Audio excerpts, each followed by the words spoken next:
Hello बच्चों, स्वागत है आपका अपने YouTube channel RK maths group पर। आज हम प्रश्नावली 1.1 का पहला प्रश्न को हल करने जा रहे हैं।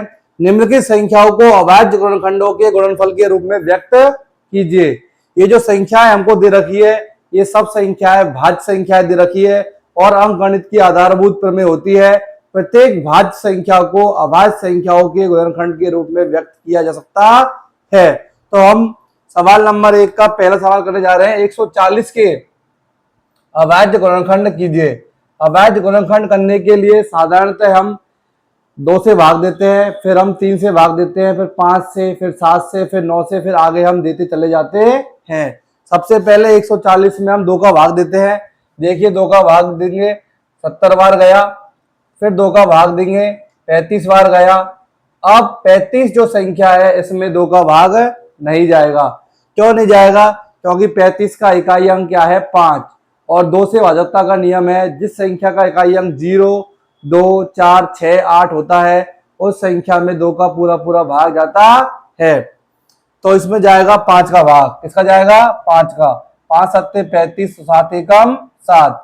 तो 140 के अभाज्य गुणनखंड हुए 2 गुणा 2 गुणा 5 गुणा 7। इसको हम घात रूप में लिख सकते हैं, 2 की घात 2, क्योंकि 2 कितनी बार गुणा हुआ है? 2 बार। 1 और 1 2, 2 बार गुणा हुआ है। 5 एक बार ही है, इसलिए 5 की घात 1 आएगी, 7 की घात 1 आएगी। इस प्रकार हमने 140 के अभाज्य गुणनखंड कर दिए। अब हम 156 के अभाज्य गुणनखंड करेंगे। देखिए ध्यान से, 156 का इकाई अंक क्या है? 6। इसमें 2 का पूरा पूरा भाग जाएगा। 2 का भाग देंगे, 2 सत्ते 14, एक बार 2, 2 अट्ठे 16, फिर 2 का भाग देंगे, 2 तिया 6, 1 बचे 2 नाम 18। अब देखिए 39 का इकाई अंक क्या है? 9। 2 से भाग नहीं जाएगा, 3 का भाग देंगे, 3 एकम 3, 3 तिया 9। आप 13 का भाग देंगे, 13 एकम 13। तो 156 के अभाज्य गुणनखंड हुए 2 गुणा 2 गुणा 3 गुणा 13। इसे हम घात रूप में लिख सकते हैं, 2 की घात 2 गुणा 3 गुणा 13। अब हम करेंगे 38-25 के अभाज्य गुणनखंड। इस सवाल नंबर 3, 38-25 के अभाज्य गुणनखंड। सबसे पहले 2 का भाग देंगे। क्या 2 का भाग जाएगा? नहीं। इकाई का अंक क्या है? 5। अब हम 2 का भाग दे जाएगा तो 3 का भाग देंगे और 3 की भाजकता का नियम है, जो भी संख्या हमको दे रखी है उसके अंकों का योग करके देखो। यदि अंकों के योग में 3 का भाग जाता है तो वह पूरी संख्या भी 3 से पूर्णतः विभाजित होगी। करते हैं अंकों का योग, 5 और 2 7, 7 और 8 15, 15 3 18। यस, 18 में 3 का भाग जाता है, इसलिए इसमें 3 का भाग जाएगा। 3 एकम 3, 3 दूनी 6, 2 बच गए, 3 सत्ते 21 और 3 पंजो 15। दोबारा से जोड़ते हैं, 7 और 5 12, 2 14 और 1 15। यस, इसमें भी 3 का भाग जाता है। 3 चौके 12, 3 दूनी 6 और 3 पंजो 15। अब देखते हैं अंकों का योग, 5 और 2 7 और 4 11। 11 में 3 का भाग नहीं जाएगा, इसलिए 425 में भी 3 का भाग नहीं जाएगा। अब चलते हैं 5 पर, और 5 का भाजकता का नियम होता है, इकाई अंक क्या होना चाहिए? 0 या 5। तो 5 का भाग देंगे, 5 अंठे 40, 2 बच गए 50 25। 5 का भाग देंगे, 5 एकम 5, 5 सत्ते 35 और फिर 17 एकम 17। इस प्रकार से 38-25 के अभाज्य गुणनखंड हुए 3 गुणा 3 गुणा 5 गुणा 5 गुणा 17। इसको हम घात रूप में भी लिख सकते हैं। 3 कितनी बार आया? 2 बार, 3 की घात 2। 5 कितनी बार आया? 2 बार, 5 की घात 2 गुणा 17। ये क्या हो गया? घात रूप में हमने इसको लिख दिया। अब हम अगला सवाल है 5005, इसके अभाज्य गुणनखंड करेंगे। 5005 का इकाई का अंक क्या है? 5। 2 से भाग नहीं जाएगा, 3 का भाग देने के लिए देखते हैं। 5 और 5 10, 10 3 से पूर्णतः विभाजित नहीं है, इसलिए 5005 भी 3 से भाग नहीं जाएगा। 5 का भाग जाएगा इसमें, क्योंकि इकाई का अंक क्या है? 5। 5 एकम 5 0 0, 5 एकम 5। अब देखते हैं, इकाई का अंक 1 है तो 5 का भाग भी नहीं जाएगा। अब देंगे हम 7 का भाग। 7 का भाग, अब 7 की भाजकता का नियम क्या होता है? जो भी संख्या हमको दे रखी है उसके इकाई अंक को हटाओ, शेष बची संख्या में इकाई अंक का दुगना यदि 7 से पूर्णतः विभाजित है तो वह संख्या भी 7 से पूर्णतः विभाजित होगी। देखते हैं 1001। 1001 में क्या 7 का भाग जाएगा? 1001 में इकाई के अंक को हटाओ, बची संख्या है 100। इकाई अंक का दुगना, 1 का दुगना 2, 100 में से 2 घटे 98, 98 में 7 का भाग जाता है, 7 एकम 7 और 7 चौका 28, यस। तो इसमें 7 का भाग जाएगा। 7 का भाग देते हैं, 7 एकम 7, 3 बच गए, 7 चौके 28, 2 बच गए और 7 तिया 21। अब दोबारा देखते हैं 7 का भाग जाएगा इसमें 143 में। इकाई का अंक है 3, बची संख्या है 14, इकाई अंक का दुगना, 3 दूनी 6, 14 में 6 गए 8। इस संख्या में 8 में 7 का भाग नहीं जाता, इसलिए 7 का भाग इसमें नहीं जाएगा। अब देंगे हम 11 का भाग, 11 एकम 11, 3 11 33 और 13 एकम 13। इस प्रकार से हम देखते हैं कि अवैध गुणनखंड करने में हमें भाजकता के नियम भी पता होना चाहिए। 2 से भाजकता का नियम, 3 से भाजकता का नियम, 5 से भाजकता का नियम, 7 से भाजकता का नियम और 11 से भाजकता का नियम, ये हमें मालूम होना चाहिए। 2 का, 3 का, 5 का, 7 का मैंने बता दिया। 11 से भाजकता का नियम और है, जिसको मैं बता देता हूं कि जो भी संख्या है उसके सम स्थानों के अंकों का योग और विषम स्थानों के अंकों का योग, उसका डिफरेंस 0 आए या 11 से पूर्णतः विभाजित आए तो वह संख्या भी 11 से पूर्णतः विभाजित होगी।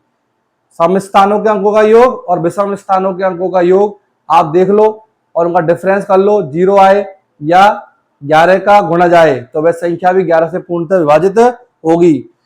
अब देखिए ये इसमें 11 का भाग जा रहा है। 143 में देखते हैं, सम स्थानों के अंकों का योग 4 और विषम स्थानों के अंकों का योग 1 और 3 4, 4 माइनस 4 0। देखिए मैंने कहा था सम स्थानों के अंकों का योग और विषम स्थानों के अंकों का योग का डिफरेंस क्या होना चाहिए, 0 या 11 का गुणज। तो आपको ये भाजकता के नियम भी मालूम होने चाहिए। अब जो अगला सवाल है 5th नंबर का 74 29, इसको आप होमवर्क में कीजिए। यदि फिर भी इन 4 सवालों को समझाने के बाद में ये सवाल आपसे नहीं होता है तो आप कमेंट बॉक्स में बताइए, मैं इसका हल करवा दूंगा। आइए अब क्वेश्चन नंबर 2 पर चलते हैं। क्वेश्चन नंबर 2 पर एक महत्वपूर्ण कंसेप्ट है कि किन्हीं भी 2 संख्याओं का आप में से निकालो और ले से निकालो तो में से गुणा ले से बराबर पहली संख्या गुणा दूसरी संख्या। यह जो कंसेप्ट है सिर्फ 2 संख्याओं पर ही लागू है कि आप उन दोनों संख्याओं का में से निकालो और ले से निकालो, उनका गुणा करो बराबर दोनों संख्याओं का गुणनफल। अब आपकी किताब में 3 सवाल दे रखे हैं, मैं 2 सवाल करवा रहा हूं ऊपर के, आप नीचे का सवाल होमवर्क के लिए दे रहा हूं। तो 26 और 91 इसको हम चेक करके देखते हैं क्या 26 और 91 में से गुणा ले से बराबर पहली संख्या गुणा दूसरी संख्या, ये सूत्र फिट बैठता है या नहीं। 26 और 91 जो 2 संख्या है इसके पहले हम अवैध गुणनखंड करते हैं।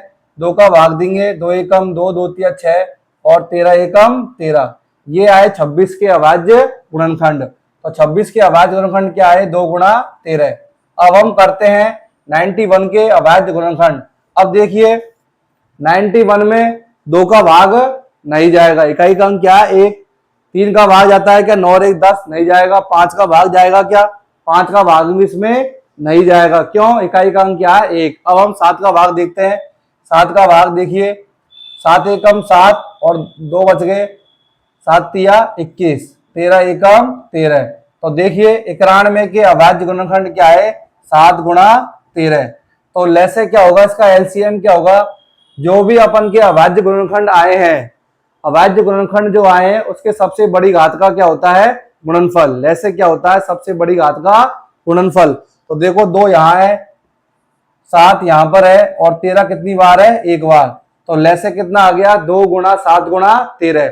जबकि में से क्या होता है एचसीएफ क्या होता है, जो भी अभाज्य गुणनखंड आए हैं उसके सबसे छोटी घात का गुणनफल। इसका मतलब उनमें क्या है सार्वनिष्ठ क्या है। देखिए 2 यहाँ है लेकिन 2 यहाँ नहीं है, 7 यहाँ है 7 यहाँ नहीं है, 13 दोनों में कॉमन है। तो 13 क्या आ जाएगा इसका में से। तो देखिए इसको गुणा करते हैं अपन, 13 7 दूनी 14 और 14 गुणा 13 करते हैं। देखिए 13 चौके 52 का 2 हासिल की 5 और 13 कम 13 और 5 18, कितना आया 182 और में से क्या आया 13।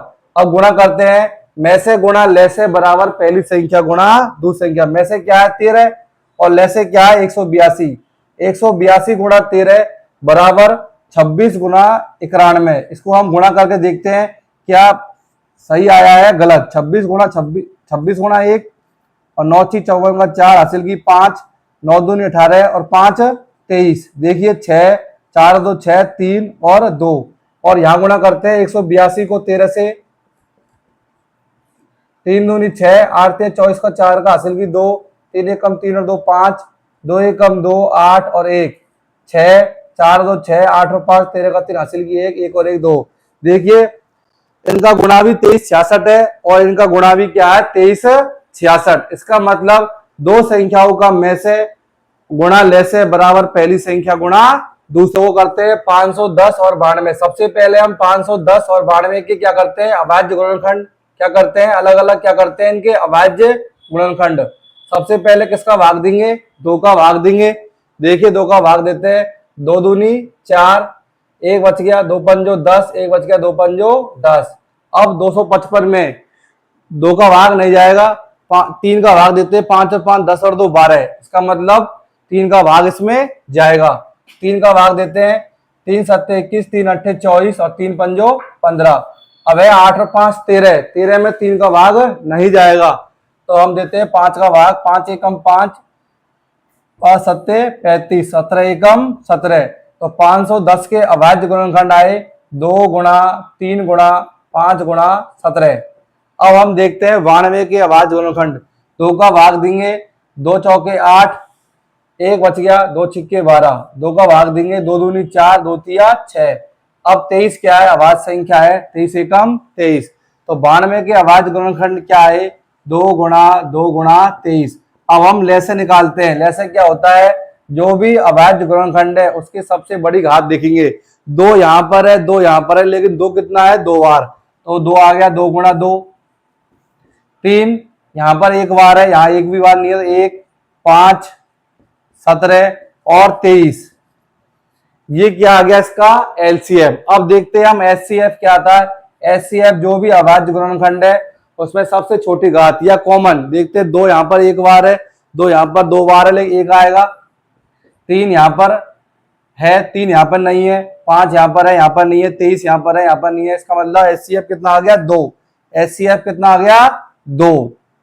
अब हम इसको सिद्ध करते हैं, लैसे गुणा में से बराबर पहली संख्या गुणा दूसरी संख्या। अब देखिए में से कितना है इसका 2, ये तो में से है, और लैसे क्या है 2 गुणा 2 गुणा 3 गुणा 5 गुणा 17 गुणा 23, 5 गुणा 17 गुणा 23। ये क्या है इसका लैस है, पहली संख्या गुणा दूसरी संख्या।